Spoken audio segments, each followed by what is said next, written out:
Hey everybody, this is a quick video in case you have LG Tone T90 earbuds or actually any earbud in the T90 series and you need to do a hard reset to the factory default settings on them.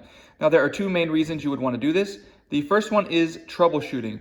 If you're having any issues with these earbuds not connecting to your device, or if they are not syncing or not pairing with Bluetooth, or if they keep disconnecting, if you're only getting sound out of one ear, out of only the left ear or the right ear, or any kind of connectivity or functionality issues, a hard reset can fix a lot of those issues.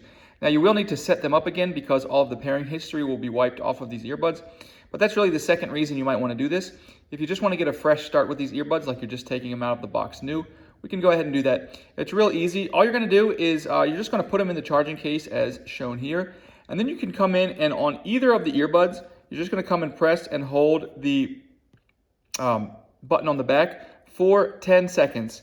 After 10 seconds, you'll see the little indicator light on the case blink red, at which point the earbuds will be fully reset and you can set them up again as a new set of earbuds.